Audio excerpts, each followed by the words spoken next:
هيئة إنقاذ الإشارات الإعجاز ومعدد بعد مؤلفات الأستاذ من أيدي المتحرفين أو المخربين. Yani işaret-i icazı kurtaran tahripçilerin elinde böyle bir ilmi heyet. Şimdi Bismihi Subhanehu. Şeye başlamadan önce o bazı birinci, ikinci derste bunu söyledim.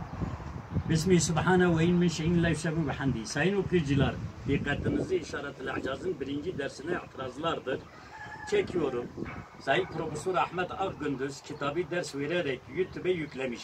Hemen ön sözünde 3-4 yerde lafız-ı Araplarının yanlışlıklarını ortaya çıkaracağım Allah'ın izniyle. Şu anda başlarız. Başlamadan önce merhum Selim Kılıçoğlu, Cibran ağalarından bizim Muş Baro Başkanı'nın dayısının çok teşekkür borçluyum, ifade etmek isterim. O zat olmasaydı bu kitabı merhum Molla Sadreddin hocamdan okuyamazdım. Bütün hocalarımı ve merhum Selim Kılıçoğlu hasanat ve hayırlarıma da şiriktir. Ne kadar okusam bu kitapta tercüme edilse. Şimdi üstadın talebelerinden merhum Mustafa Songur, Erzurumlu 40. Hoca, Said Özdemir. Ondan sonra Abdullah Yeğen Avrupa'da, Köln'de benim yanımdaydı. Liş sırasında Davut şimdi biliyor. Ben hep cumartesi de yanına gidiyordum. Nefesim onunla çıkacaktı üstaddan bahsederken. Bunlar hepsi itiraf ediyorlardı ki ben bu kitabı Seyit'in Hoca'da okuduğum için Molla Muhammed Sadık'tan, Seyyid-i Abdurrahman Durra'dan, Seyyid-i Muhammed Yağmur'dan hepsinden not aldım. Kitapta şey vardır, Seyyid-i Kürtçe bölümünden şey diyor.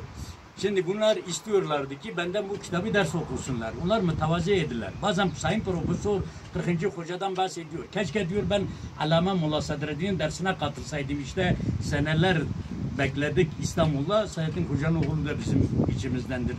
Nedim Yüksel, Sofi Nedim. Akşamları bazen konuşuyoruz. Bir günde dedi ben canlı programına, telefona katılabilirim. Şimdi ön sözünde Sayın Profesör 4 tane hata işlemiş. Hem lafız-ı Arapları hem manaları.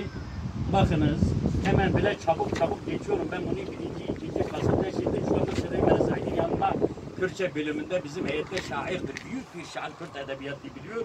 Seyda içimizde olduğu için başka şeye geçeceğiz. Bu heyetteki şeyler ki yanlışlığa girmeyelim. Yani Kürtçeleştirdiğimiz ve Türkçe gibi eksik olmasın.